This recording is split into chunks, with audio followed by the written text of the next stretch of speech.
The rain hammered against the windows of the cramped boarding house room. As Catherine Morrison stood before the cracked mirror, her reflection barely visible in the dim lamplight. 23 years old, plain-faced, and thoroughly unremarkable.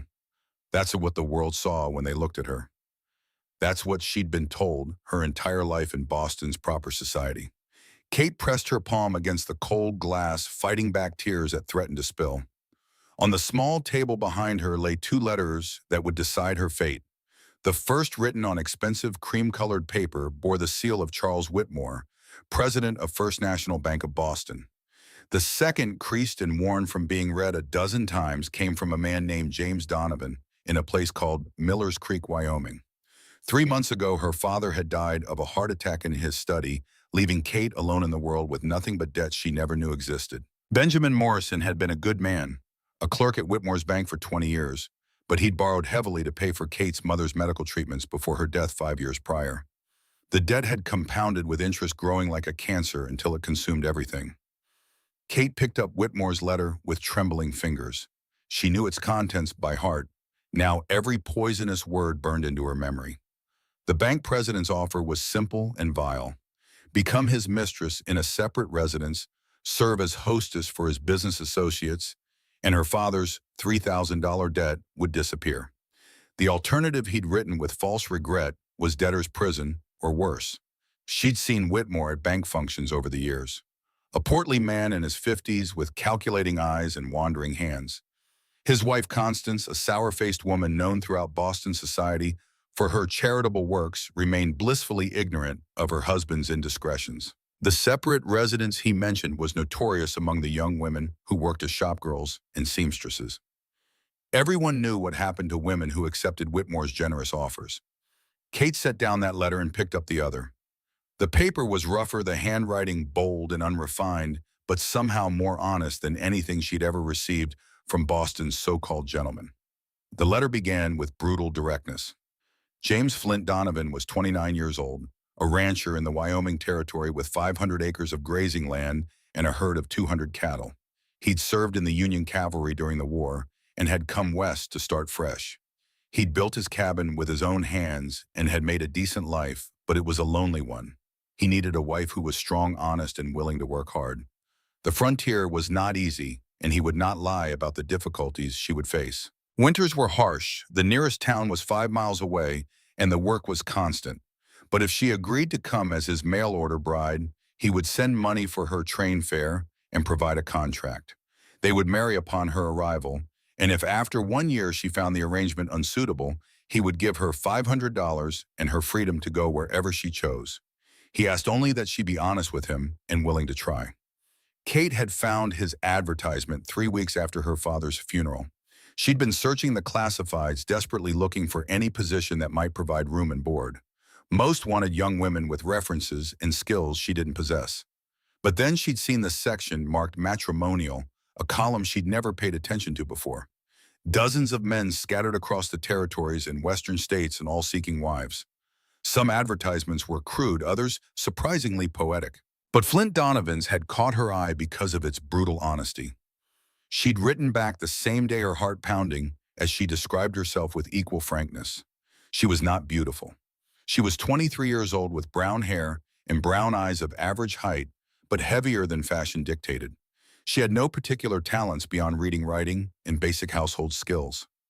Her father had recently passed, leaving her alone in the world. She was looking for an honest life with an honest man. If he could offer that, she could offer her loyalty and her best efforts to be a good wife. His response had come within 2 weeks, along with a money order for $75 and a contract written in careful block letters.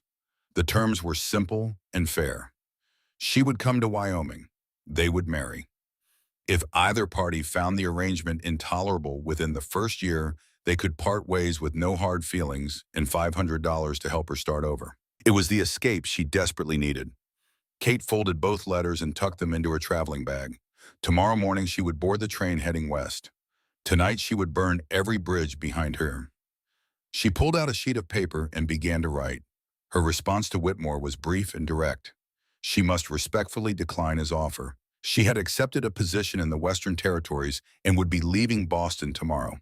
Please consider this her notice that she was no longer available for the arrangement he'd proposed. As for her father's debts, she trusted he would pursue them through proper legal channels if he saw fit. It was bold, perhaps even reckless, but Kate was past caring about propriety. She sealed the letter and set it on the bureau to be delivered in the morning. By the time Whitmore received it, she would be halfway across the country. Sleep came fitfully that night.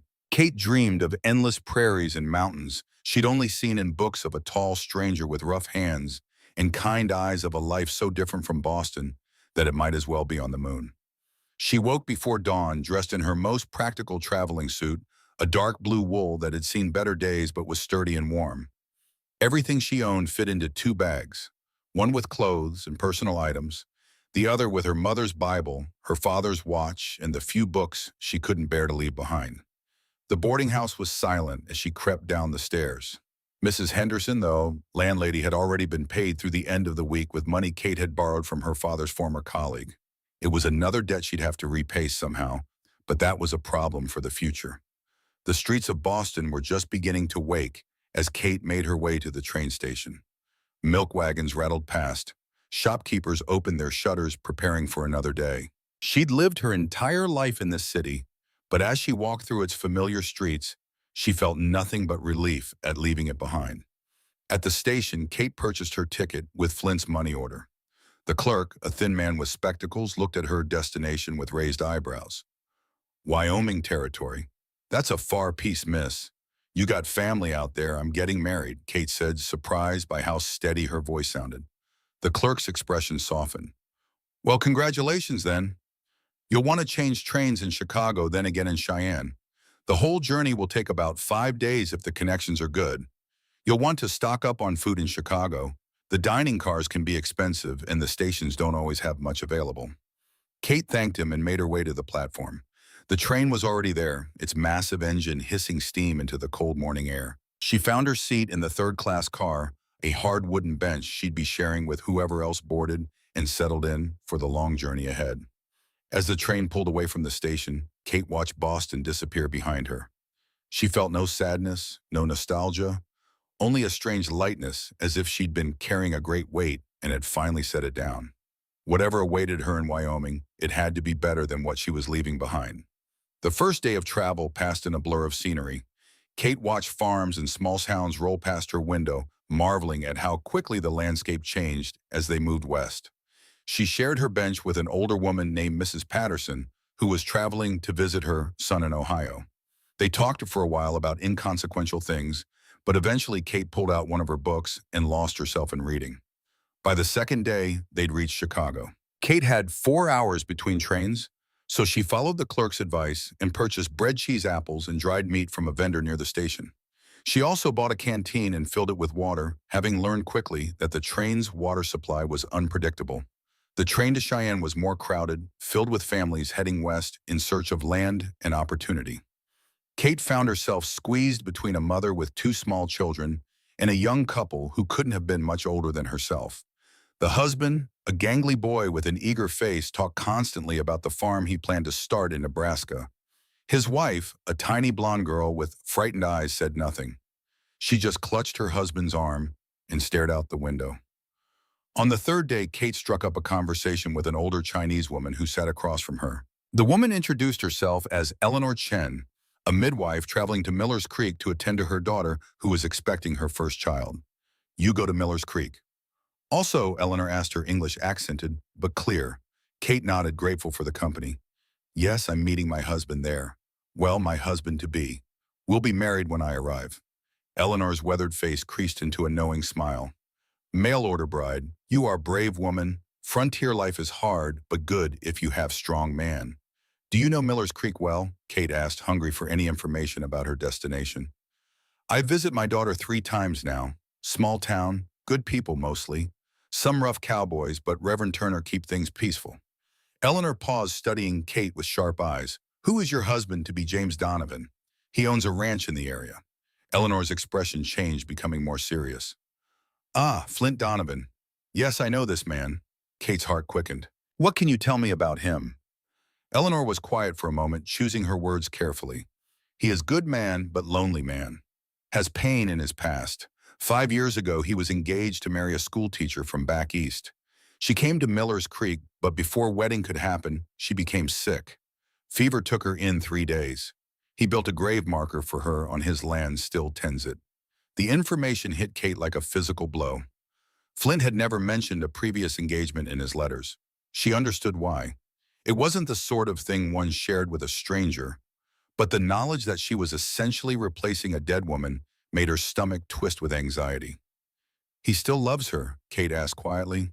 Eleanor shook her head. "Not love like before, but grief, yes. He became very closed after she died. Keeps to himself, works hard, rarely comes to town. Some women try to catch his eye. He is handsome man, strong, has good land, but he shows no interest. Until now." Why do you think he sought a mail-order bride instead of courting someone locally? Maybe because local women knew him before, knew his grief. With stranger, he can start fresh. No memories, no pity. Eleanor reached across and patted Kate's hand. "You are brave to take this chance. He is good man underneath the hard shell. Be patient with him." Kate nodded, though her anxiety only increased. What if she could never measure up to the memory of the woman who'd died? What if Flint looked at her and saw only a poor substitute for what he'd lost? The train continued west, and the landscape transformed dramatically. The green hills and forests of the east gave way to endless prairie, an ocean of grass stretching to the horizon in every direction. Kate had never seen so much open space. It was beautiful and terrifying in equal measure. They reached Cheyenne on the evening of the fourth day. Kate had one more connection to make, a smaller regional train that would take her north to Miller's Creek. The station was chaotic, filled with miners, ranchers, soldiers, and families all heading in different directions. Kate clutched her bags tightly and made her way to the platform for the Miller's Creek line. This train was much smaller, just 3 passenger cars attached to a freight engine. Kate found a seat and tried to calm her racing heart. In less than 12 hours, she would meet the man who was to be her husband. She had no idea what he looked like beyond tall and dark-haired. No idea what his voice sounded like.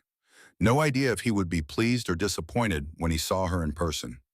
Eleanor Chen had boarded the same train, and she settled into the seat beside Kate. "You are nervous," she observed. "Terrified," Kate admitted. "This is normal.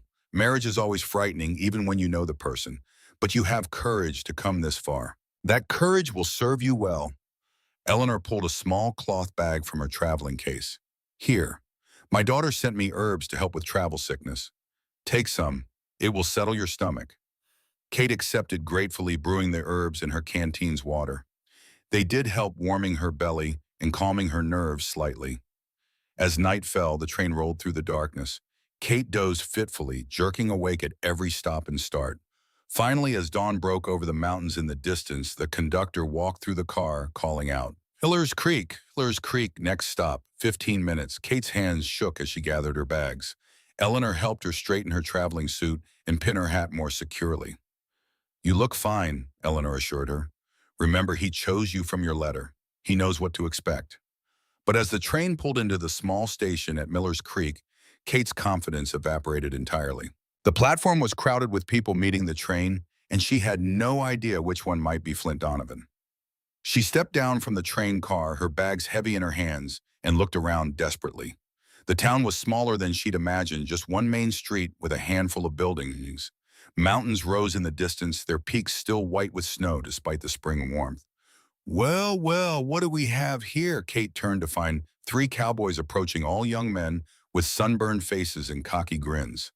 The one who'd spoken, a blond boy who couldn't have been more than 20, looked her up and down with undisguised amusement. "You lost, lady?" he asked, and his friend snickered. "I'm waiting for someone," Kate said, trying to keep her voice steady. "Who might that be?" "Maybe we know him." The blond cowboy stepped closer, and Kate caught the smell of whiskey on his breath, despite the early hour. "James Donovan," she said. "Do you know him?" The 3 cowboys exchanged glances, and their grins widened. "Flint Donovan, seriously?" The blond one laughed outright. "You're his mail-order bride." Heat flooded Kate's cheeks, but she lifted her chin. "Yes. Is there a problem?" "No problem at all, ma'am. Just surprising is all." The cowboy circled around her, making an exaggerated show of looking her over. "Flint's a big man, strong as an ox. Figured he'd want a woman who could Keep up. No offense, but you look like a strong wind would blow you over. Well, maybe not blow you over exactly. His friends erupted in laughter at the crude joke about her weight, and Kate felt tears sting her eyes. She'd been in Miller's Creek less than 5 minutes, and already it was starting. That's enough, boys. The voice cut through the laughter like a knife. All three cowboys froze, and Kate turned to see a fourth man approaching from the direction of town. He was older than the others, perhaps in his late 30s, with silver threading through his dark hair. He wore expensive clothes and carried himself with the confidence of someone important. But his smile didn't reach his eyes as he tipped his hat to Kate. Victor Kane, he introduced himself. I own the Triple K Ranch, largest spread in these parts. You'll have to forgive my boys here. They get a little rowdy on payday. He shot the three cowboys a look that sent them scurrying back toward the saloon. Thank you, Kate managed, though something about Victor Kane made her uneasy. So you're Flint's bride, Victor said, looking her over with an appraising eye that somehow felt worse than the cowboys' crude jokes. Interesting. Flint's kept pretty quiet about sending for a wife. When did you two arrange this? We've been corresponding for several weeks, Kate said, wishing desperately that Flint would appear. Corresponding? How modern. Victor's smile sharpened. Well, Miss Morrison, Catherine Morrison, Miss Morrison, I hope you know what you're getting into. Flint Donovan is a hard man, not much for talking or socializing. Keeps to himself up in those hills. It's a lonely life for a woman used to city comforts. I'm from Boston, Mr. Kane, not a palace. I'm quite capable of adapting to frontier life. Boston, Victor laughed. Even better. Yes, I'm sure you'll adapt just fine. His tone suggested he thought the opposite. Kate was saved from having to respond by Eleanor Chen's appearance at her elbow. The older woman gave Victor a cool nod. Mr. Kane, I see you are welcoming the newcomers as always. Mrs. Chen, always a pleasure. Victor tipped his hat again, but his jaw tightened. I was just getting acquainted with Flint's bride-to-be. I am sure Mr. Donovan will be here soon to collect his own bride, Eleanor said firmly. No need for you to trouble yourself. Victor's eyes narrowed slightly, but he maintained his pleasant smile. Of course. Welcome to Miller's Creek, Miss Morrison. I'm sure we'll be seeing a lot of each other. He turned and walked back toward town, leaving Kate thoroughly rattled. Do not mind him, Eleanor said quietly. Victor Kane likes to know everyone's business and control what he can.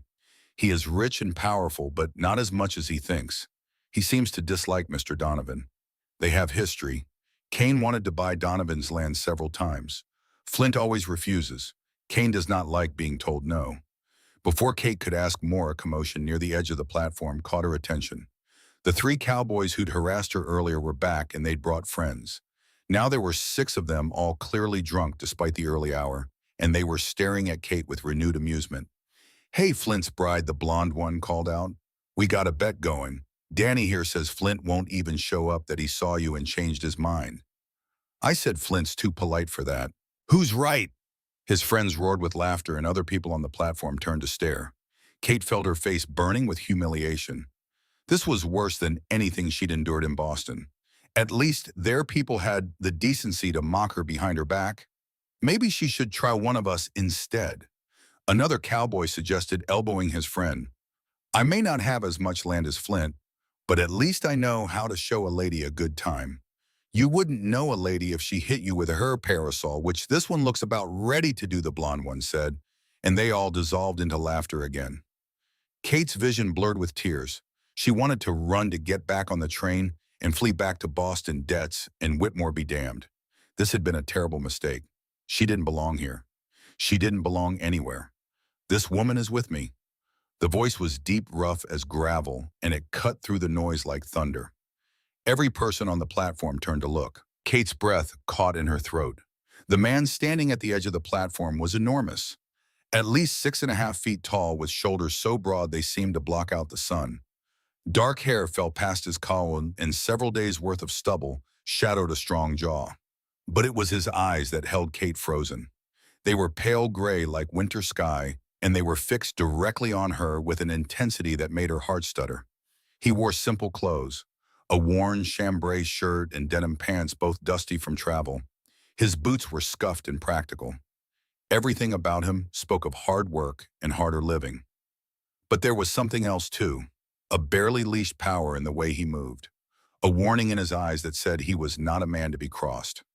James Flint Donovan had arrived. The six cowboys stumbled back as Flint crossed the platform in 4 long strides. The crowd parted for him like water, no one daring to stand in his way. He stopped directly in front of Kate, and she had to tilt her head back to meet his eyes. Up close, she could see the small scar through his left eyebrow, the hardness around his mouth, the calluses on his large hands. There was a holster at his hip with a well-worn pistol, and she noticed his right hand hung loose near it, as if ready for trouble. "You're Catherine Morrison." His voice was exactly as she'd imagined from his letters. Direct, no nonsense, but not unkind. "Yes." Kate managed her voice barely a whisper. "And you're James Donovan." "Most folks call me Flint." His eyes swept over her, once a quick assessment that made her feel simultaneously exposed and protected. "You ready?" "Ready for what?" "To get married. Reverend Turner's expecting us." He picked up her bags as if they weighed nothing. "We can talk on the way." Kate's head spun. She'd expected at least a few days to settle in, to get to know him a little before the wedding. But apparently Flint Donovan believed in efficiency. "Wait," one of the cowboys called out, finding his courage now that there were 6 of them. It was the blonde one, and alcohol had made him stupid. "Flint, you sure about this? I mean, no offense, but did you actually look at what you ordered?" Flint stopped. He didn't turn around, but Kate saw his shoulders tense. When he spoke, his voice was deadly quiet. "Say that again." The cowboy, too drunk or too dumb to recognize danger, laughed. "I'm just saying, a man like you could do better than some fat Eastern girl who probably can't even ride a horse. Hell, I bet she's never even seen a cow up close." Flint set down Kate's bags very carefully. Then he turned around, and Kate saw something in his face that made her blood run cold. This was a man who'd seen war, who'd killed, who had violence written into his bones. "You got 3 seconds to apologize to my wife," Flint said, his voice still terrifyingly calm. "She ain't your wife yet," the cowboy blustered, but his friends were already backing away. "2 seconds. Flint, come on, I was just joking around." "No need to." Flint's fist connected with the cowboy's jaw with a sickening crack. The man went down like a sack of grain, unconscious before he hit the ground. His friends started forward, hands going to their guns, but Flint was faster. His pistol cleared its holster in a blur of motion, and suddenly he was standing over the unconscious cowboy with his weapon trained on the other 5. "Anyone else want to insult my wife?" Flint asked conversationally. The 5 remaining cowboys raised their hands and backed away, shaking their heads frantically. "Good." Flint holstered his gun and turned back to Kate, picking up her bags again, as if nothing had happened. "Sorry about that. Some boys need to learn manners the hard way." Kate stood frozen in shock, her heart hammering against her ribs. Flint had just knocked a man unconscious and drawn a gun on 5 others, all to defend her honor. No one had ever done anything like that for her before. "You coming?" Flint asked, already walking toward town. Kate hurried to catch up her shorter legs, struggling to match his long strides. Eleanor Chen gave her an encouraging nod as she passed. "Welcome to Miller's Creek," the midwife said with a small smile. The walk through town was surreal. People stopped to stare as Flint led Kate down the main street. Some faces were curious, others skeptical, a few openly hostile. Kate kept her eyes down, acutely aware that she was being judged and found wanting by every person they passed. The church was a small wooden building at the end of the street, simple but well-maintained. Flint held the door open for Kate, and she stepped inside to find a middle-aged man in clerical garb waiting near the altar. "Reverend Turner," Flint said by way of greeting, "this is Catherine Morrison. We're here to get married." The Reverend smiled warmly at Kate, and she felt some of her tension ease. At least one person in this town seemed kind. "Welcome, my dear. I'm glad you made it safely. Flint has told me a bit about your arrangement. Are you certain you want to proceed with the marriage today? You've only just arrived. Perhaps you'd like a few days to rest and get to know each other." Kate looked at Flint, who stood impassively near the door, his face unreadable. Then she thought about the cowboys, about Victor Kane's knowing smirk, about how everyone in this town seemed to think she was some kind of joke. "No," she said firmly. "I'm ready to marry him now." Something flickered in Flint's eyes, an emotion she couldn't quite identify.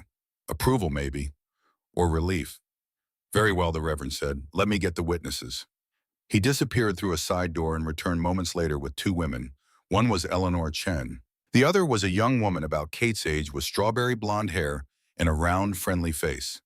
"This is my daughter Margaret," Eleanor said. "She will stand as witness also." The ceremony was brief and businesslike. Reverend Turner asked the traditional questions, and both Kate and Flint answered clearly. When it came time to exchange rings, Flint produced two simple gold bands from his pocket.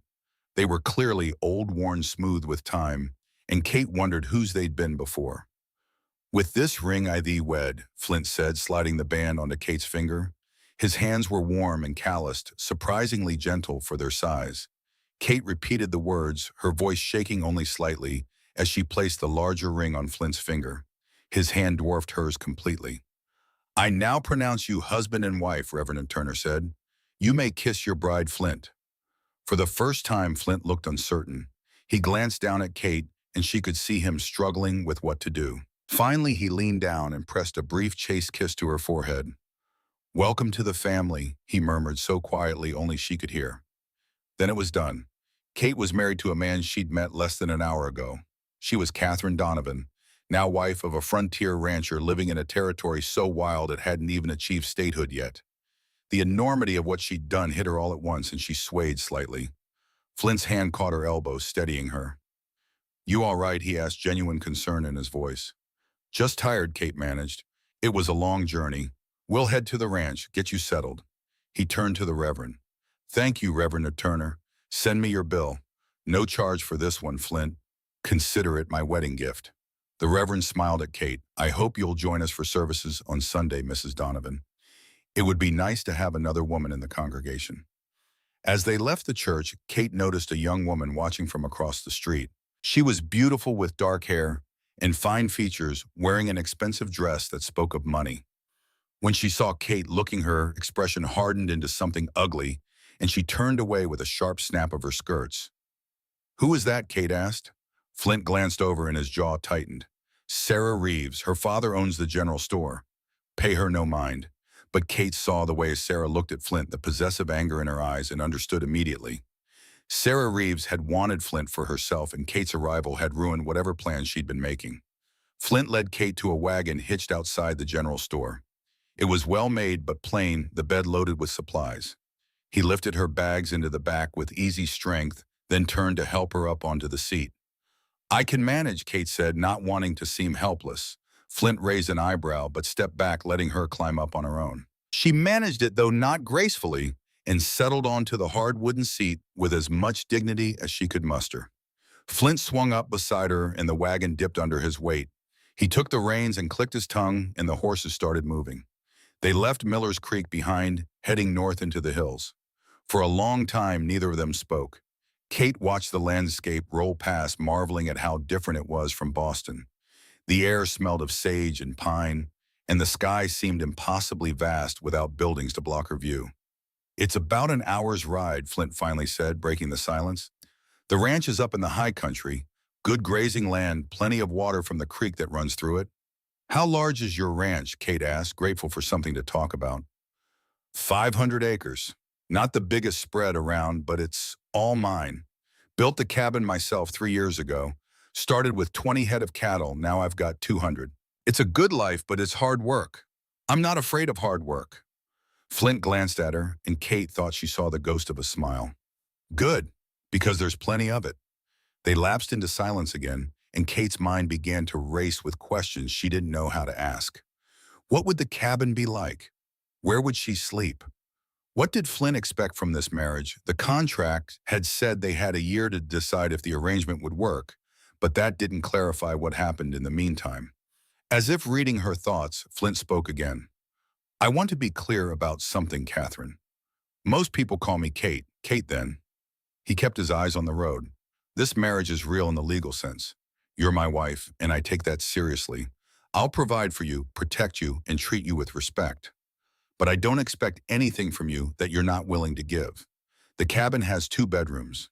You'll have your own space." Kate felt relief and something else she couldn't quite identify. "Disappointment, maybe. I see. I know this isn't a normal marriage. We're strangers. I'm not going to pretend otherwise." Flint's hands tightened on the reins. "But I need you to understand something. Out here, a man's word is everything. I gave you my word in that contract. I'll keep it. All I ask is that you do the same. Be honest with me. If something's wrong, tell me. If you need something, ask. I may not be good with words or feelings, but I'm a man of my word. I understand, Kate said quietly, and I promise to be honest with you. Flint nodded, seeming satisfied. They continued in silence as the road climbed higher into the hills. The trees grew thicker, mostly pine and aspen, and Kate could hear the sound of running water somewhere nearby. Finally, they rounded a bend, and Flint pulled the wagon to a stop. There, he said, pointing. That's home. Kate looked and felt her breath catch. The cabin sat in a natural clearing, built from thick logs chinked with mud. It was larger than she'd expected, with a stone chimney rising from one end and a wide porch across the front. Behind it, she could see a barn and several outbuildings. Mountains rose in the distance, their peaks touching the sky, and a creek ran clear and cold through the meadow, exactly as Flint had described. It was beautiful, wild and raw and completely unlike anything Kate had ever known, but beautiful nonetheless. It's wonderful, she breathed. Flint looked at her, surprise flickering across his face. You really think so? Yes. It's perfect. For the first time since they'd met, Flint smiled. It was just a small quirk of his lips, but it transformed his entire face, making him look younger, less burdened. Come on, I'll show you inside. He helped her down from the wagon, this time his hands spanning her waist completely. For a moment they stood very close, and Kate was acutely aware of his size, his strength, the heat radiating from his body. Then Flint stepped back, breaking the moment, and led her toward the cabin. The interior was sparse but clean. The main room served as both kitchen and living area, with a stone fireplace, a rough-hewn table and chairs, and a cast-iron stove. Shelves lined one wall holding supplies and a few books. The wooden floor was swept clean, and curtains hung at the windows. There are 2 bedrooms, Flint said, opening a door off the main room. This one's yours. The room was small but adequate, with a narrow bed, a chest of drawers, and a small mirror on the wall. A window looked out over the meadow, and Kate could see the mountains in the distance. It's more than I expected, Kate said honestly. Thank you. Flint looked uncomfortable with her gratitude. I'll bring in your bags. You should rest. We can talk about chores and routines tomorrow. He disappeared outside, and Kate sank onto the bed, her legs suddenly shaky. She was here. She'd actually done it. Left Boston, married a stranger, and started a completely new life in the wilderness. The bed was surprisingly comfortable, the mattress stuffed with what smelled like fresh hay. Kate lay back and stared at the ceiling, listening to Flint move around outside, the sounds of him unhitching the horses and carrying his supplies into the cabin. When he came back inside, he paused at her door. You hungry? I can make something. A little, Kate admitted. I'm not much of a cook, but I can manage eggs and bacon. That work? That sounds wonderful. Kate rose and followed him into the main room. She watched as Flint moved around the kitchen with surprising efficiency, stoking the fire in the stove, pulling out a cast-iron pan, cracking eggs with one large hand. He moved with the confidence of a man who'd been taking care of himself for a long time. Can I help? Kate asked. Flint glanced at her. You know how to cook on a wood stove? No, Kate admitted. We had a coal range in Boston. I'll teach you tomorrow. For now, just sit. You've had a long day. Kate sat at the table and watched him work.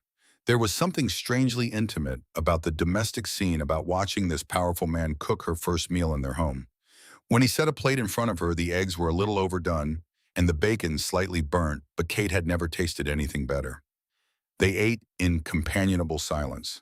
When they'd finished, Flint cleared the plates and washed them in a basin near the stove. You should get some sleep, he said. Sun comes up early here, and there's a lot to do tomorrow. What about you? I've got some things to finish in the barn. I'll be in later. Kate nodded and retreated to her small room. She changed into her nightgown behind the closed door, her hands trembling slightly. When she climbed into bed, she could hear Flint moving around outside, the sounds of him checking on the animals securing the barn for the night. Eventually, she heard him come back inside. His footsteps crossed the main room, paused outside her door for a long moment, then continued to what she assumed was his own bedroom. A door closed, and the cabin fell silent. Kate lay in the darkness, listening to the unfamiliar sounds of the frontier. Wind in the pines, the distant call of some night bird, the creek running past the cabin, and underneath it all, the steady rhythm of Flint's breathing through the thin wall that separated their rooms. She'd married a stranger today, a hard, silent man with ghosts in his past and scars on his soul, but he'd defended her honor without hesitation. He'd promised to protect her and keep his word. And somehow, despite everything, Kate felt safer than she had in months. Tomorrow would bring new challenges, learning to live in this wild place, learning to be a wife to a man she barely knew, learning who she could become when everything familiar had been stripped away. But tonight, for the first time since her father died, Kate felt something that had been missing from her life for far too long. She felt hope. Kate woke to the smell of coffee and the sound of someone moving quietly in the main room. For a disoriented moment, she didn't know where she was. Then it all came rushing back. Wyoming, the ranch, Flint, marriage. She sat up in bed, her body aching from the long journey and the unfamiliar mattress. Pale morning light filtered through the window painting, everything in shades of gold and amber. She could hear Flint in the kitchen, the clink of metal on metal, the crackle of the fire. Kate dressed quickly in one of her simpler dresses, a brown cotton that seemed more practical for ranch life than the finer clothes she'd brought from Boston. She braided her hair and pinned it up, then took a deep breath and opened her door. Flint stood at the stove, his back to her, pouring coffee into 2 tin cups. He'd already been outside. His boots were dusty and there was hay on his shirt. He must have been up for hours. "Morning," he said without turning around. "Coffee's ready. Breakfast in a few minutes." "Good morning," Kate replied, moving to the table. "Thank you." He set a cup in front of her, and their fingers brushed. The contact was brief but electric, and Kate saw something flicker in Flint's eyes before he pulled away. "Sleep all right?" he asked, returning to the stove. "Yes, very well. The bed is comfortable." "Good." Flint cracked eggs into the pan with practiced efficiency. "You'll need your rest. There's a lot to learn." Over breakfast, simple eggs and biscuits that were surprisingly good, Flint outlined her new life. The chickens needed tending every morning. Eggs collected feed, scattered water, refreshed. The garden plot behind the cabin needed planting. He'd bought seeds in town, squash beans, tomatoes, carrots. The house needed maintaining, sweeping, washing, mending. And she'd need to learn to cook on the wood stove, to preserve food for winter, to make soap and candles. It was overwhelming, but Kate had expected hard work. What surprised her was how patiently Flint explained everything, how he never talked down to her or made her feel stupid for not knowing. "I'll show you the chickens first," he said after they'd eaten. "Then the garden. We'll take it slow. No need to learn everything in one day." The morning passed in a blur of new experiences. The chickens scattered when Kate first approached, and she had to learn to move slowly, to speak softly, to earn their trust. Flint watched from the fence, offering quiet guidance, never laughing when she jumped at a rooster's aggressive posturing. The garden plot was just bare earth, but Flint had already tilled it. He showed her how to plant in rows, how deep to set the seeds, how to mark what she'd planted so she wouldn't forget. His large hands were surprisingly gentle as he demonstrated pressing seeds into the soil with care. "You've got good instincts," he said as Kate planted her first row of beans, natural with growing things. "My mother had a small garden in Boston," Kate said. "I used to help her when I was young." It was the first personal thing she'd shared, and Flint looked at her with new interest. "She died young, 5 years ago. Pneumonia." "I'm sorry." Flint was quiet for a moment. "My mother died when I was 12. Cholera took her and my baby sister both." Kate's heart ached for the boy he'd been. "I'm sorry, too." They worked in companionable silence. After that, the only sounds, the wind in the pines and the distant lowing of cattle. Kate found herself relaxing into the rhythm of the work, into the simple pleasure of dirt under her fingernails and sun on her face. At midday, they stopped for a simple lunch of bread and cheese. Flint had baked the bread himself, and it was dense but good. Kate made a mental note to ask him to teach her his recipe. "This afternoon, I need to ride out and check the herd," Flint said. "You can come with me if you want.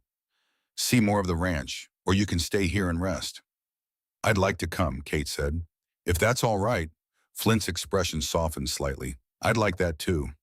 He saddled 2 horses, a large roan gelding for himself and a smaller mare for Kate. The mare was gentle, patient, with Kate's inexperience in the saddle. Flint adjusted her stirrups and showed her how to hold the reins, his hands steady and sure.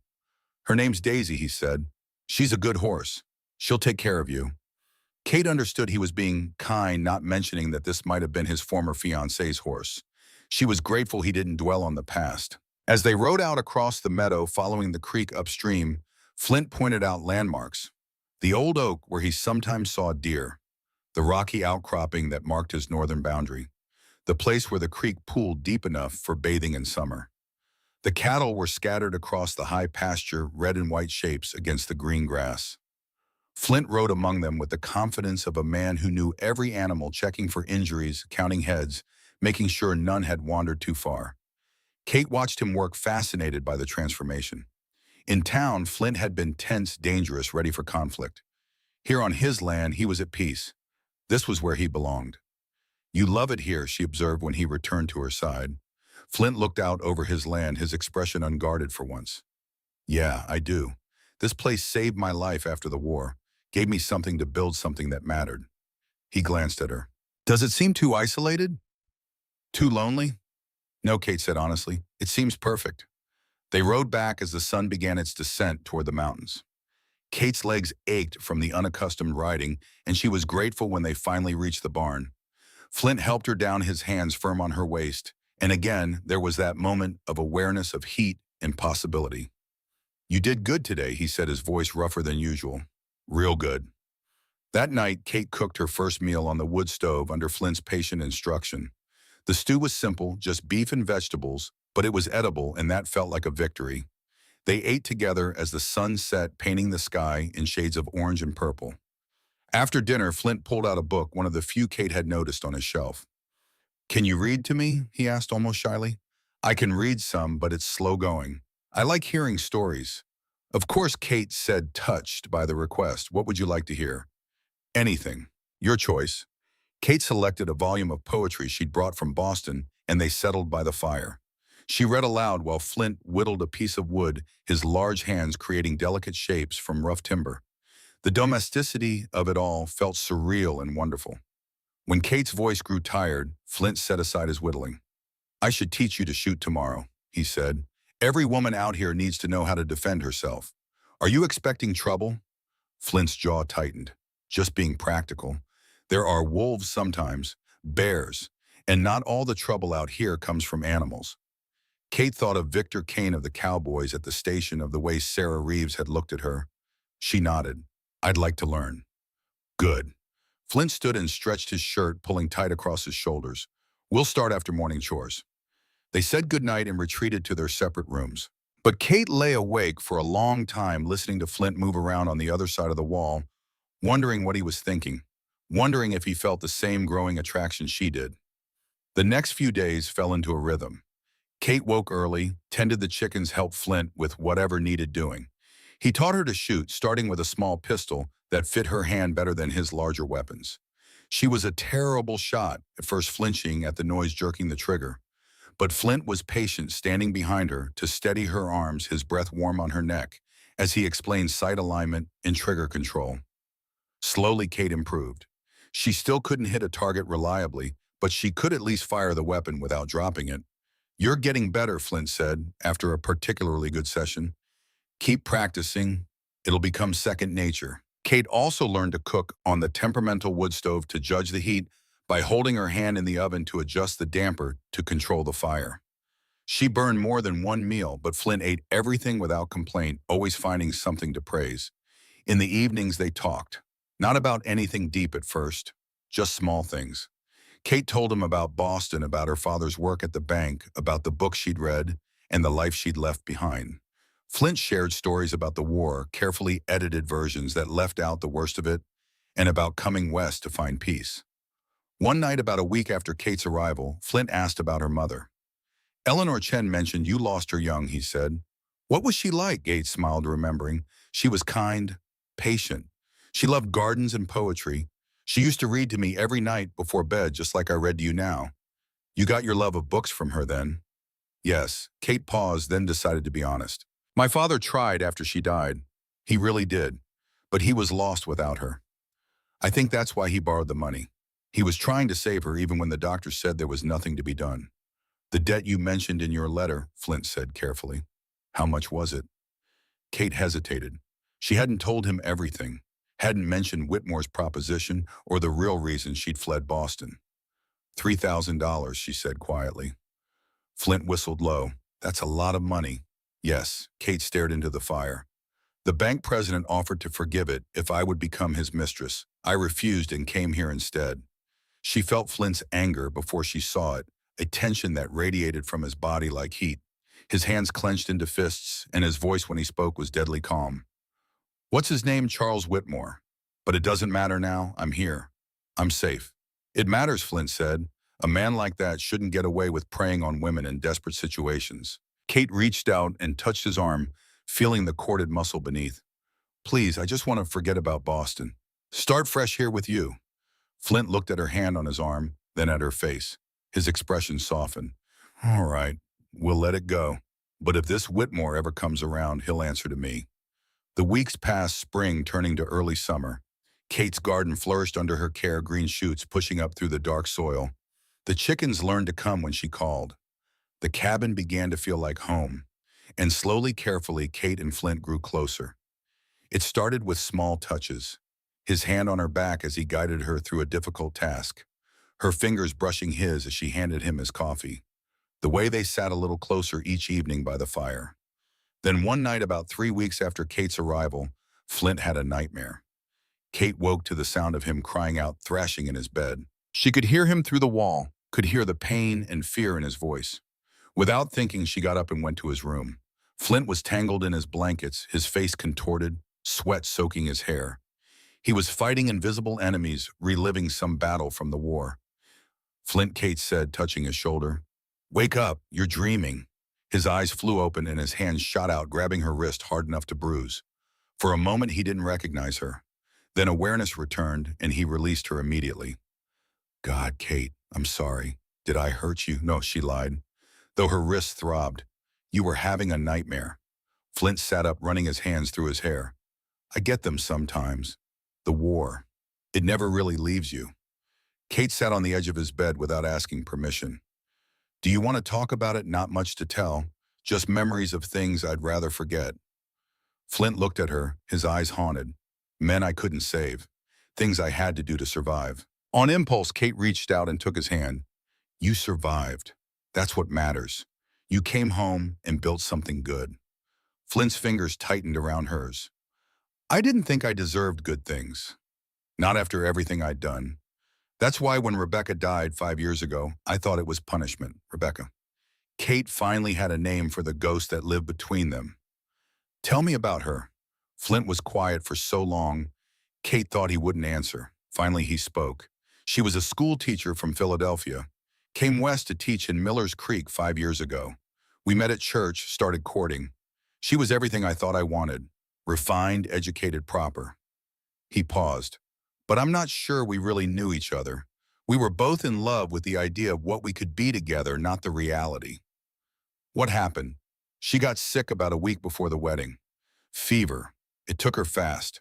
Flint's voice was flat, emotionless in the way that meant he was feeling too much. I couldn't save her. Couldn't do anything but watch her die. That was 5 years ago, and I thought I'd never feel again. I'm sorry. For a long time after, I thought I'd never marry. Never risk that kind of pain again. Then I realized I was just existing, not living. So I sent for a mail-order bride, thinking it would be practical. A business arrangement. No feelings, no risk. And now, Kate asked softly. Flint looked at her, really looked at her, and Kate saw something in his eyes that made her breath catch. Now I'm starting to think I was lying to myself. He reached up and cupped her face with his free hand, his thumb brushing her cheek. You're nothing like Rebecca, he said. You're stronger, braver, more real. And every day I find myself wanting things I promised myself I wouldn't want. What things? Kate whispered. This. He leaned in slowly, giving her time to pull away. When she didn't, his lips met hers in a kiss that was gentle but intense, full of longing and restraint. Kate's first kiss. She'd imagined it would be awkward, clumsy. But with Flint, it felt natural, right? She kissed him back, her hands coming up to rest on his bare chest, feeling his heart racing under her palms. When they finally broke apart, both breathing hard, Flint rested his forehead against hers. Kate, I don't want separate bedrooms anymore. I want you as my wife in every way. But only if that's what you want too. It is, Kate said without hesitation. I want that too. Flint kissed her again, deeper this time, his arms wrapping around her. Kate let herself melt into him, into the warmth and safety of his embrace. When he lifted her and laid her back on his bed, she went willingly. What followed was tender and patient. Flint took his time murmuring praise and reassurance, making sure Kate felt cherished and safe. There was pain at first, brief and sharp, but it faded quickly into something else entirely. Into connection, into intimacy, into a joining that felt like coming home. Afterward, Kate lay in Flint's arms, her head on his chest, listening to his heartbeat slow. His fingers traced lazy patterns on her back, and she'd never felt so content. "No regrets?" he asked quietly. "None," Kate said. "You best decision I ever made bringing you here." He kissed the top of her head. "You're mine now, Kate, and I'm yours, for as long as you'll have me." "Forever sounds about right," Kate murmured, already drifting toward sleep. The next morning, Kate woke in Flint's bed, sunlight streaming through the window. For a moment, she panicked, thinking she'd overslept and neglected her chores. Then she felt Flint's arms around her and remembered. They'd crossed a threshold last night. This was real now. Not just a marriage of convenience, but something deeper. Flint was already awake, watching her with soft eyes. "Morning," he said, his voice rough with sleep. "Morning," Kate replied, suddenly shy. He smiled and pulled her closer. "We should probably set up. Chores won't do themselves." "5 more minutes," Kate bargained. Flint chuckled, a sound Kate had never heard from him before. "All right, 5 more minutes." But it was closer to an hour before they finally rose, and even then they kept finding excuses to touch, to kiss, to linger. Over the next few weeks, their relationship deepened. They moved Kate's things into Flint's room. They worked side by side during the day and spent the evenings talking, reading, making love. Flint taught Kate to ride better, to rope cattle, to read the weather. Kate taught Flint to read more fluently, introduced him to poetry and stories he'd never encountered. The nightmares still came sometimes, but now when Flint woke gasping, Kate was there to hold him, to bring him back to the present. And slowly the nightmares grew less frequent. Kate's garden thrived. She learned to preserve vegetables, to make jam, to prepare for the coming winter. The chickens knew her voice and came running when she called. The ranch felt like home, in a way Boston never had. Then one morning in early July, Kate woke feeling queasy. She barely made it outside before she was sick, retching into the bushes near the porch. Flint found her there, pale and shaking. "Kate, what's wrong? I don't know. My stomach." Kate pressed a hand to her belly and suddenly she knew. "Oh." Flint's eyes widened. "Are you?" "I think so." Kate did the calculations in her head. Her monthly courses were late, almost 3 weeks now. "Yes, I think I'm pregnant." Flint's face transformed, cycling through shock, joy, and fear in rapid succession. He pulled Kate into his arms, holding her like she was made of glass. "A baby," he whispered. "We're having a baby. Are you happy?" Kate asked suddenly, uncertain. Happy. Flint pulled back to look at her, and Kate saw tears in his eyes. "I'm terrified. But yes, I'm happy. So damn happy." They decided to wait a few more weeks before telling anyone wanting to be certain. Eleanor Chen confirmed Kate's suspicions when she came to visit, examining Kate with experienced hands and pronouncing her about 8 weeks along. "You are healthy and strong," Eleanor assured her. "You will do fine, but you must rest more. No heavy lifting, drink plenty of water, eat well." Flint took Eleanor's instructions to heart, becoming almost comically protective. He wouldn't let Kate lift anything heavier than a basket of eggs. He brought her breakfast in bed. He fussed over her constantly. "I'm pregnant, not dying," Kate finally protested one morning when Flint tried to carry her to the table. "I know, but I'm not taking any chances." Flint's jaw was set in that stubborn way Kate had learned to recognize. "Not with you, not with our child." Kate softened, touching his face. "We're going to be fine, both of us. Promise me," Flint said urgently. "If anything goes wrong, if it comes down to choosing, you tell them to save you. Promise me, Kate. Nothing's going to go wrong. Promise me anyway." Kate saw the fear in his eyes, the memory of Rebecca dying, and understood. "I promise, but it won't come to that." Summer deepened into August. Kate's belly began to swell, just a small curve at first, then more pronounced. Flint talked to their baby every night, his large hands spread across Kate's stomach, telling their child about the ranch, about the mountains, about all the things they would do together. Then one afternoon in late August, when Kate was hanging laundry behind the cabin, a rider appeared on the trail from town. Kate didn't recognize him at first. He was well-dressed, riding a fine horse, clearly not a local rancher. As he drew closer, her blood ran cold. Charles Whitmore had found her. "Mrs. Donovan, I presume," Whitmore said, dismounting with a smile that didn't reach his eyes. "Or should I still call you Miss Morrison? Given that this marriage seems rather convenient." "What are you doing here?" Kate demanded, her hand instinctively going to her belly. "Collecting what's owed to me." Whitmore pulled a sheaf of papers from his saddlebag. "You see, I've done some investigating since you fled Boston. Your father's debt is still outstanding, and I have it on good authority that you stole $5,000 from his estate before you left." "That's a lie," Kate's voice shook with anger. "There was no money, just debts. Nevertheless, I have witnesses who will testify otherwise." Whitmore's smile widened. "I've also taken the liberty of informing the territorial marshal. Unless you return to Boston with me and make this right, I'm afraid you'll be facing charges of theft and fraud." Kate's mind raced. This was a trap. Whitmore had fabricated evidence, bribed witnesses.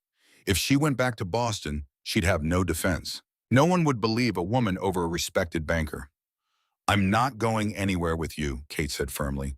"My husband will never allow it." "Ah, yes, your husband. The mysterious Mr. Donovan." Whitmore looked around pointedly. "Where is he out working like a common laborer? Does he know about your criminal past, my dear? Does he know you're wanted for theft?" "Get off my property," Kate said, her voice deadly calm. "Now, or what, you'll shoot me." Whitmore laughed. "I don't think so. You're not the type." Before Kate could respond, Flint's voice cut through the air like a whip. "She's not. But I am." Flint stood at the corner of the cabin, his rifle trained on Whitmore. His face was absolutely calm, but Kate could see the fury in his eyes, the barely controlled violence. "Who the hell are you?" Whitmore demanded, though fear flickered across his face.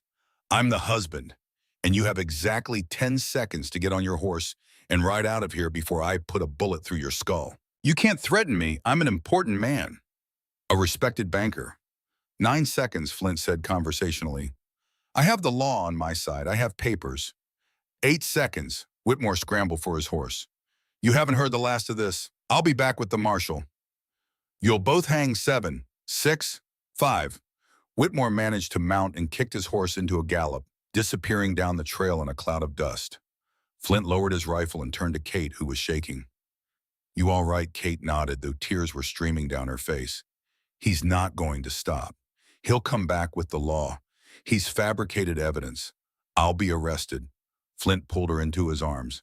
"No, that's not going to happen. I won't let it. But how can we stop him? He has money-power connections. And I have the truth." Flint cupped her face. "We're going to fight this, Kate, together.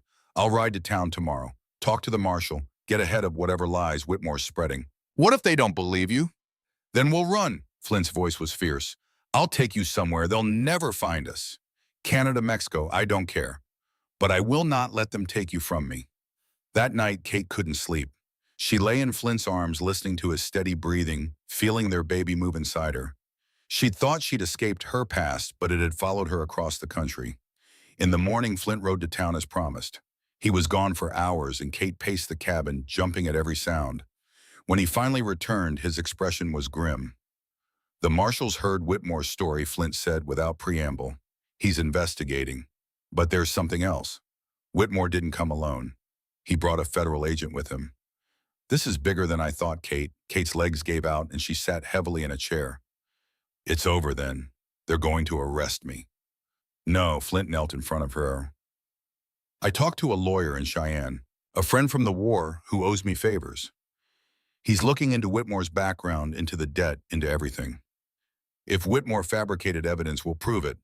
That could take months. The baby." "I know." Flint's hand rested on her belly. "Which is why we're not waiting around for the law to sort this out. We're going on the offensive."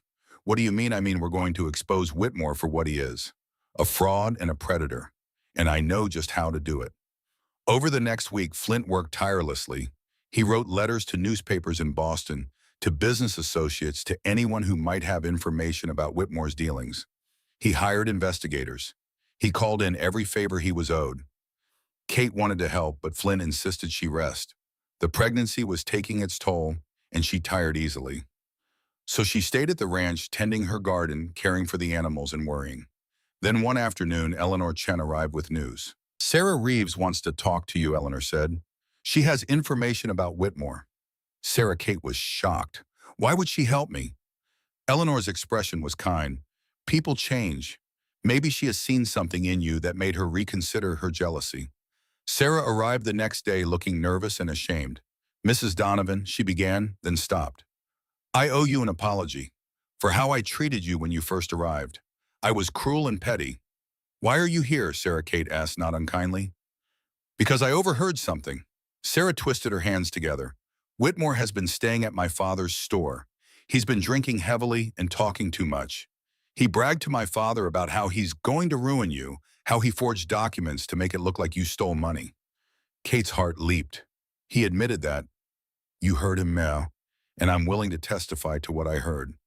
Sarah met Kate's eyes. I know it won't undo the terrible things I said to you, but maybe it will help. Thank you, Kate said sincerely. Thank you so much. When Flint heard the news, he rode immediately to the marshal with Sarah as his witness. But Whitmore had already left town fleeing before he could be questioned.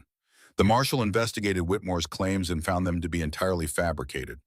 Not only had Kate never stolen anything, but Whitmore himself had been embezzling from the bank for years. The supposed debt from Kate's father had been mostly forgiven years ago, but Whitmore had continued to collect interest on it, pocketing the money. Within a month, Whitmore was arrested in Denver on charges of fraud and embezzlement. Kate was completely exonerated. The nightmare was over.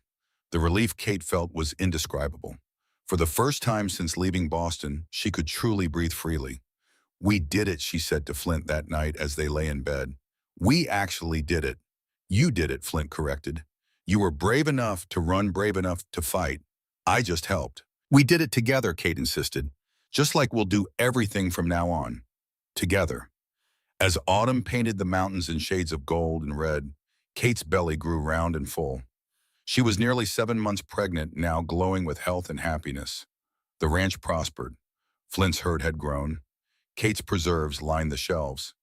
They'd hired a young man named Tom from town to help with the heavier work, and Flint had plans to expand the barn in the spring. Life was good, better than Kate had ever dreamed possible. Then one night in early February, Kate woke to a strange sensation. Not pain exactly, but pressure. And when she shifted in bed, she felt dampness beneath her. Flint, she whispered, I think it's time. Flint bolted upright. Time, but you're not due for another 6 weeks, I know. But something's happening. Kate tried to stay calm, but fear clawed at her throat. Something's wrong. Flint was out of bed in an instant, lighting lamps, pulling on clothes. I'm getting Eleanor. You stay here. Don't move. He was gone in a flash, riding through the darkness toward town. Kate lay in bed trying not to panic. It was too early. The baby wasn't ready. She wasn't ready. Eleanor arrived within the hour, calm and efficient. She examined Kate with gentle hands, her expression growing serious. The baby is coming early, Eleanor confirmed. Sometimes this happens. We must be prepared for anything. Will the baby be all right? Kate asked, tears streaming down her face. I do not know, Eleanor said honestly. But we will do everything we can. The labor was long and difficult. Kate lost track of time, where only of pain and fear, and Flint's hand in hers, his voice urging her to stay strong, to keep fighting. Finally, as dawn broke over the mountains, their son was born. He was tiny, so small he fit in Flint's 2 hands, and he wasn't breathing. No, Kate sobbed. No, please, no. But Eleanor was already working, clearing the baby's airways, rubbing his chest. Come on, little one, she murmured. Fight. Fight for your mama. For long, terrible seconds, nothing happened. Then the baby let out a weak, mewling cry. He lives, Eleanor said, relief flooding her face. He is small and will need much care. But he lives. Kate reached for her son, and Eleanor placed him on her chest. He was so tiny, so fragile, his skin almost translucent.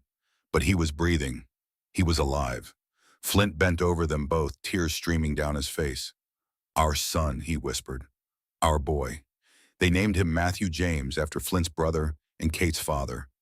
He spent his first weeks fighting for every breath, so small and weak that Kate barely slept, terrified that if she looked away, he would stop breathing. But Matthew was a fighter just like his parents.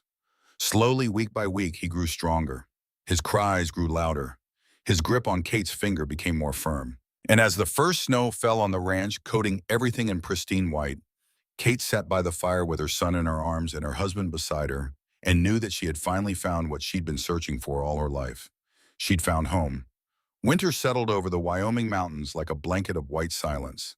The snow came early that year, heavy and relentless, transforming the ranch into an isolated kingdom cut off from the rest of the world. For weeks at a time, the trail to Miller's Creek became impassable, and Flint, Kate, and baby Matthew existed in their own small universe. Kate had never experienced cold like this. In Boston, winter meant coal fires and thick coats, inconvenience, but not danger. Here, winter could kill. The temperature dropped so low that water froze solid in its bucket within minutes of being brought inside. The wind howled through the mountains with a voice like a living thing, rattling the shutters and finding every gap in the cabin's walls. But inside the cabin was warm. Flint kept the fires burning day and night, rising multiple times each night to add wood to make sure his family stayed safe. He'd laid in supplies for months, the shelves groaning under the weight of preserved vegetables, smoked meat flour, sugar coffee. They had everything they needed to survive until spring. Matthew thrived despite his early arrival. By Christmas, he'd grown strong enough to cry lustily when hungry, to grip Flint's finger with surprising strength, to focus his gray eyes on his parents' faces with clear recognition. Kate had never known love like this, fierce and protective and all-consuming. She would have died for this child without hesitation. Flint was a revelation as a father. Kate had expected him to be awkward with the baby, uncertain. But he took to fatherhood with the same quiet competence he brought to everything else. He could soothe Matthew's cries with a few rumbled words, could change diapers. With efficient hands, could walk the floor for hours, with the baby against his shoulder. One night in January, during a particularly fierce blizzard, Matthew developed a fever. Kate woke to find him burning hot. His tiny face flushed, his breathing rapid and shallow. "Flint," she said, trying to keep the panic from her voice. "Something's wrong." Flint was up immediately, lighting lamps, examining their son with gentle hands. His jaw tightened as he felt Matthew's forehead. "He's burning up. We need to cool him down." Flint moved with purpose, bringing snow from outside, wrapping small amounts in cloth to place on Matthew's forehead and neck. "Strip him down to his diaper. We need to bring the fever down fast." Kate's hands shook as she undressed their son, terrified by how hot his skin felt, how lethargic he'd become. "What if we can't bring it down? What if he—" She couldn't finish the sentence. "He's going to be fine," Flint said, but Kate could hear the fear underneath his certainty. "We're going to save him." They worked through the night, taking turns holding Matthew, changing the cool cloths, trying to get him to nurse. The hours stretched endlessly, each minute an eternity of fear and prayer. Finally, as dawn broke gray and cold over the snow-covered landscape, Matthew's fever broke. He opened his eyes and let out a healthy cry, reaching for Kate with tiny fists. Kate burst into tears of relief, clutching her son to her chest. Flint wrapped his arms around them both, and Kate felt him shaking. "I thought we were going to lose him," Flint admitted, his voice raw. "Like I lost everyone else." "But we didn't," Kate said firmly. "He's strong, like his father, like his mother," Flint corrected, kissing her forehead. "You're the strongest person I know, Kate." The winter seemed endless, but they filled it with small joys. Flint carved wooden toys for Matthew, intricate animals and shapes that would serve the boy when he was older. Kate sewed clothes, tiny shirts and pants for a child who would soon outgrow them. They read together by the fire, played cards, made love in the deep quiet of snow-muffled nights. And they talked, long conversations about their pasts, their dreams, their plans for the future. Flint shared more about the war, about the friends he'd lost, about the darkness that sometimes still haunted him. Kate told him about her mother's death, about the loneliness of being invisible in Boston, about how she'd never truly felt seen until she met him. "I was drowning before you," Kate said one night as they lay in bed, Matthew asleep in his cradle beside them. "I didn't even realize it, but I was. You saved me, Flint." "No," Flint said, pulling her closer.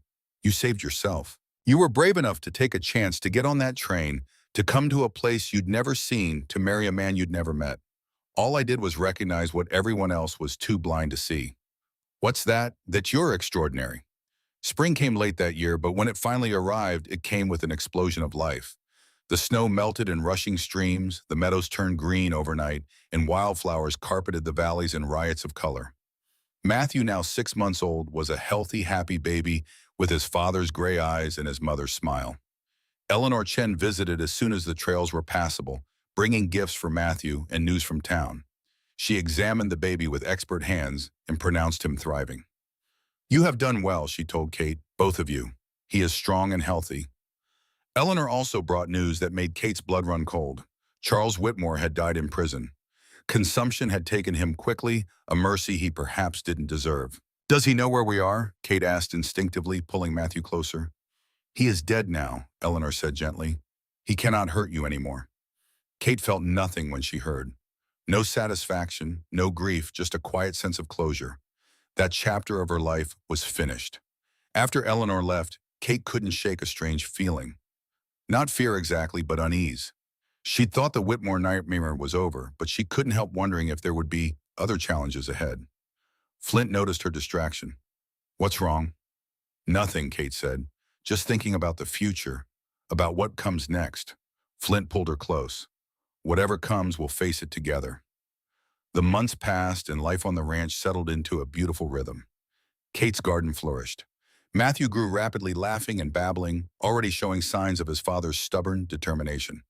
Kate started her sewing business in earnest, creating beautiful dresses for women across 3 counties. She hired 2 local women to help, including Sarah Reeves, who'd become an unlikely friend. Working together in Kate's small sewing room, they talked and laughed, and Sarah slowly opened up about her own unhappy marriage and dreams deferred. "You should leave him," Kate said gently one afternoon as Sarah worked on a particularly intricate hem. "Life's too short to be miserable." "Where would I go? What would I do?" Sarah's voice was resigned. "You're talented. You could work with me, save money, start fresh somewhere new. It's never too late to change your life. I'm proof of that." Sarah looked at Kate with something like wonder. "You really believe that, don't you?" "I know it." Kate touched her friend's hand. "I was drowning in Boston, Sarah. I was invisible and unwanted and suffocating. Coming here saved me. Taking a chance saved me." 3 months later, Sarah left her husband and moved into a small room above the general store. She worked for Kate full-time, and together they built a thriving business. Kate took satisfaction in helping another woman find her strength, find her independence. Flint's ranch prospered too. He'd expanded his herd to over 300, had hired 2 full-time ranch hands, and built a new barn. He was respected in the community, now known as a fair employer and honest man. The darkness that had haunted him when Kate first arrived had lifted, replaced by contentment and purpose. One night in September, as they lay in bed with Matthew asleep in his crib, Flint turned to Kate with unusual seriousness. "I have something to tell you," he said. Kate's heart skipped. "What is it?" "I'm happy, Kate. Happier than I ever thought possible. And I want to give you something." He reached into the drawer beside the bed and pulled out a small velvet box. Inside was a delicate gold necklace with a small pendant shaped like a heart.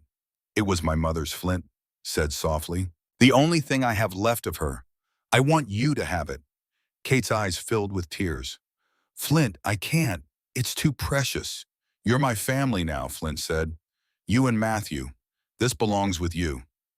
Kate let him fasten the necklace around her neck, the weight of it, a reminder of the family she'd been welcomed into, the legacy she was now part of. Winter came again, milder this year, and one cold January morning Kate realized she was pregnant again.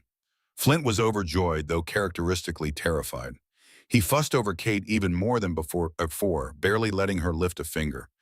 This baby came right on time, born on a beautiful spring morning with Eleanor Chen attending. A daughter healthy and strong with Kate's brown eyes and Flint's dark hair. They named her Rebecca Eleanor, honoring both the woman Flint had lost and the woman who'd helped Kate find her way. Matthew, now 2 years old, was fascinated by his baby sister. He'd stand by her cradle for hours, watching her sleep, touching her tiny fingers with reverent care. Life continued its beautiful rhythm. 2 years later, another son arrived, William, quiet and thoughtful even as a baby. The ranch expanded. The sewing business grew. Kate and Flint built a life richer than either had imagined possible. On their 5th wedding anniversary, Flint surprised Kate with a trip back to Miller's Creek. Not for business, but for the annual spring social. The same event where Kate had once arrived, humiliated and alone. I don't know, Kate said, remembering the pain of that first day. Why would we want to go? Because I want to dance with my wife, Flint said. I want everyone to see us, to see what we've built together. So Kate wore her finest dress, one she'd made herself in rich emerald green, that brought out her eyes. Flint wore his best suit, his hair neatly trimmed, looking every inch the successful rancher he'd become. They left the children with Eleanor Chen for the evening and rode to town. The community hall was exactly as Kate remembered it, filled with music and laughter and dancing couples. But this time when they entered the room, didn't fall silent with mockery. Instead, people smiled and waved. Friends called out greetings. Even Victor Kane, who'd become a grudging ally over the years, nodded respectfully. Mrs. Donovan Sarah Reeves appeared looking happier than Kate had ever seen her. You look beautiful. So do you, Kate said and meant it. Sarah had bloomed since leaving her marriage, growing confident and vibrant. Reverend Turner approached with his wife. So good to see you both. We've missed you at services lately. New baby keeps us pretty busy, Flint said with a smile. But we'll be back soon. As the fiddler struck up a waltz, Flint turned to Kate and held out his hand. May I have this dance? Kate placed her hand in his, remembering another time he'd asked that question. Always. They swept onto the dance floor and it was like coming full circle.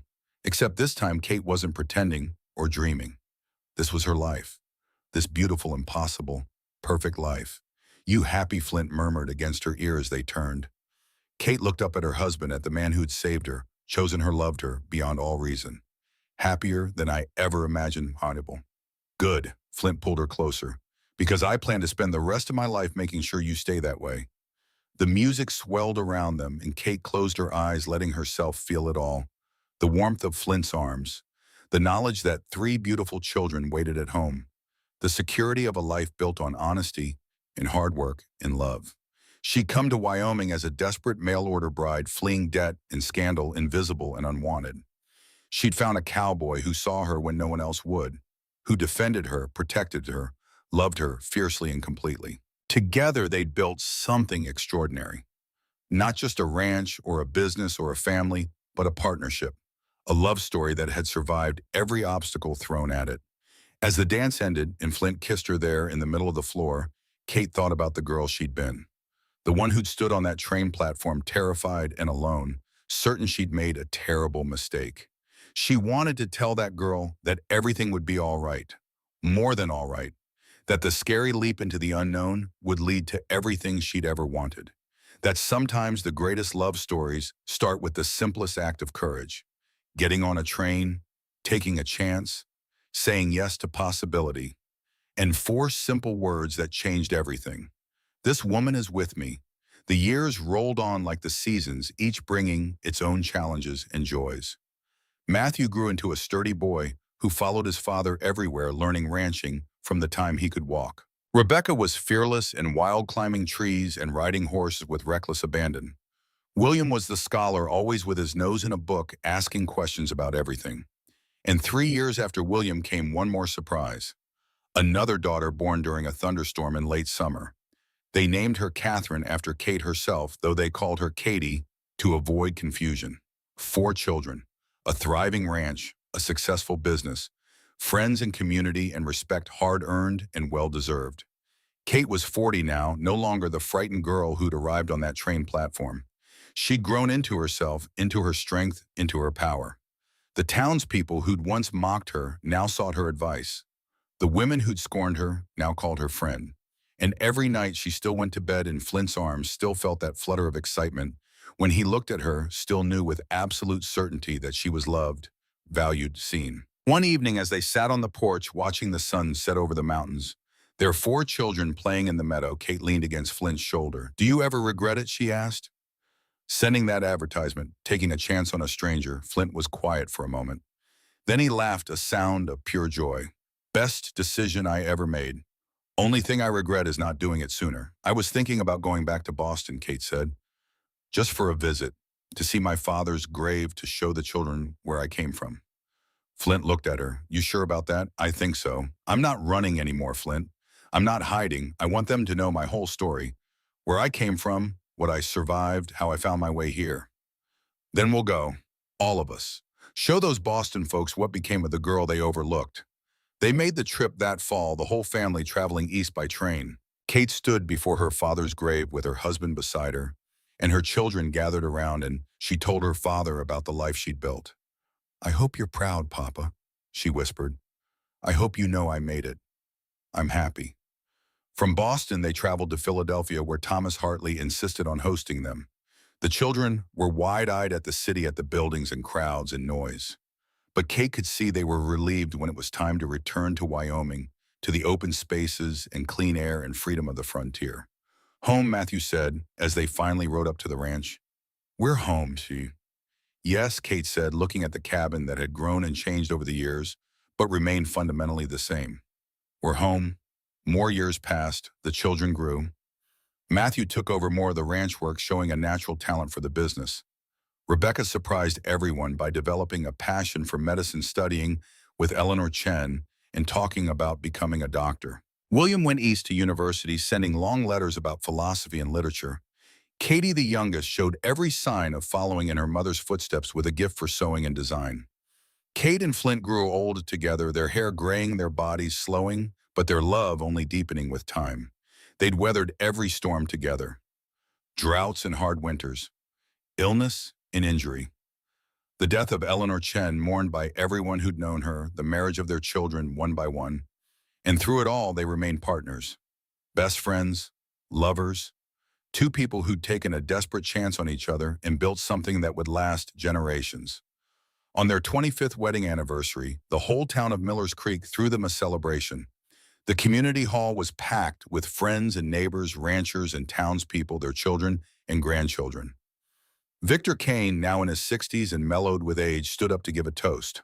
"25 years ago, I made a terrible mistake. I judged a woman I didn't know based on her appearance and circumstances.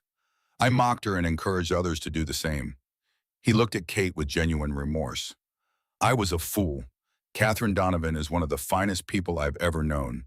She's shown me that true strength has nothing to do with money or power or status.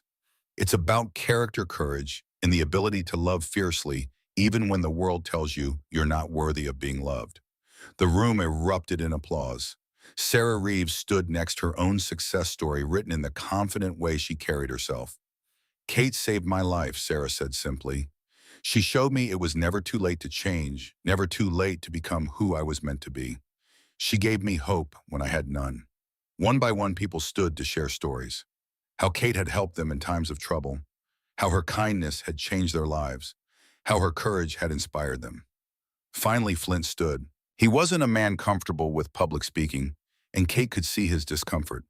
But his voice was steady when he spoke.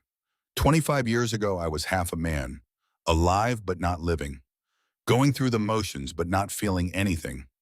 I thought I'd lost my chance at happiness, at family, at love." He looked at Kate and his eyes were bright.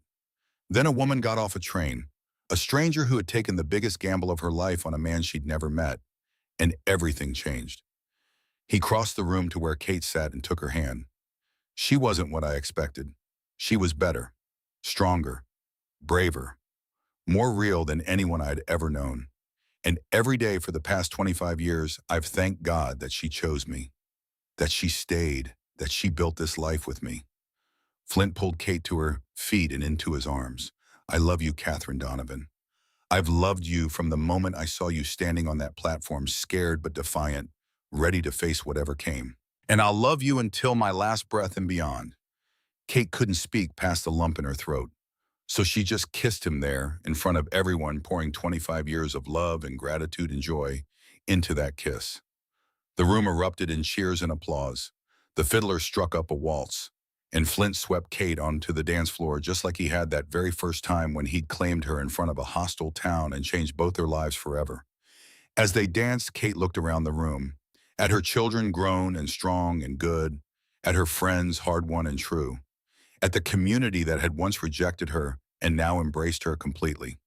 She thought about the girl she'd been desperate and afraid climbing onto a train heading west with nothing but hope and determination.